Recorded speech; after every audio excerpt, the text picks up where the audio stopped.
Team, we're doing a commercial inspection right now, and the roof we're inspecting is a torch down roof, and it stands right next to a roof that's a synthetic, like a PVC membrane type roof. And I just wanted to show you the two differences and then some of the main things we look for, especially on torch down like we're looking at right now. So I'm gonna turn the camera around now. This is a torch down roof.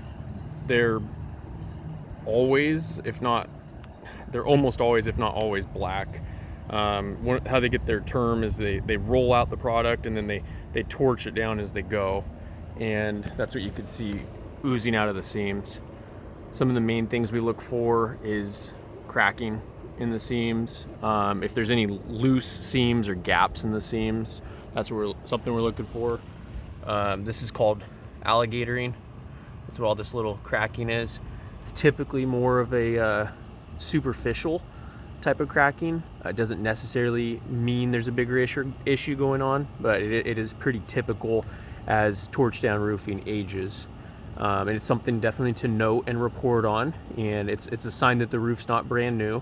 And then when you see alligatoring, especially if it's advanced, you want to be more on the lookout for signs of leakage in the interior or soft spongy spots. And then another thing that's pretty common on flat roofs is ponding. Up here we've got a few air conditioning units running, and that's just the condensation from those. It's been really dry lately, so that's condensation from the AC units. But you can see there are some low spots there where it's been ponding.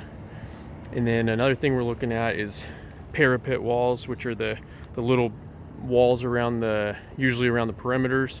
We want to look at all the flashing in those areas. We want to pay attention to where the roof goes from being flat to uphill, because sometimes we'll find more damage along the junction points there, where it goes from being flat to going vertical. And then of course any loose materials along the parapet walls. Those are some of the main things. And then this roof all slopes that direction, so we'll pay attention to what the roof drainage looks like when we get back there. There's a Christmas tree base holder back there. That's not a required piece of equipment for flat roofs, but maybe it's a bonus for our buyer if they get that with the purchase. And then moving over to the neighboring roof, this is the PVC membrane synthetic material roofing. It's one of the top of the line type roofing materials for flat roofs. The white tends to reflect heat better. It doesn't overheat the material as much, so that you don't have as much cracking going on. And it's a little bit more pricey, but those are some of the highlights to be aware of on flat roofs. And then you just got to see two different types of flat roof materials that are pretty common.